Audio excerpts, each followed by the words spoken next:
ఎవడో బంగ్లాదేశ్కి సంబంధించిన విదేశాంగ మంత్రి అట. వీడి పేరు డాక్టర్ ఖలీలూర్ రెహమాన్ అట.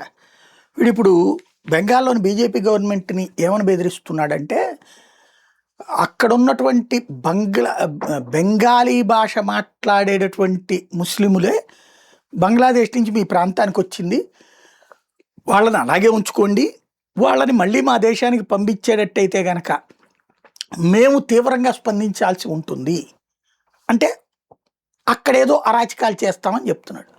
అక్కడ ఉన్నోళ్ళు ఎవరు భారతీయులు కాదు, పోనీ ఈ తరం కూడా కాదు, తాత ముత్తాతల తరంలో పాకిస్తానే భారతదేశంలో భాగం. విడిపోయిన తర్వాత అక్కడ ఉన్నటువంటిది పూర్తిగా ఆ దేశం వాళ్ళే. అక్కడున్న హిందువుల్ని, బౌద్ధుల్ని, జైనుల్ని అందరినీ ఏడిపించుకుతున్నారు.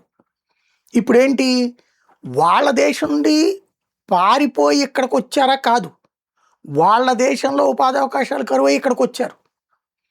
అది మర్యాదగా ఇవ్వాలి, అడగాల. మా వాళ్ళు ఏదో ఉపాధి పొందుతున్నారు, పొందనియండి సార్ అని.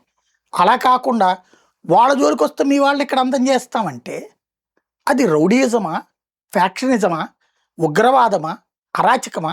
ఓ ప్రభుత్వ మంత్రి ఇట్ట మాట్లాడచ్చా? వాడు మాట్లాడుతున్నాడు అంటే వాడికి ఏమాత్రం సెన్స్ లేదనమాట, దౌత్యనీతి లేదనమాట. ఇలాంటి బెదిరింపులతోనే భారత్లో హిందువులు ఏకమయ్యారు, బీజేపీ వెనకాల నిలబడాల్సిన పరిస్థితి వచ్చింది. వీళ్ళే తెచ్చారు.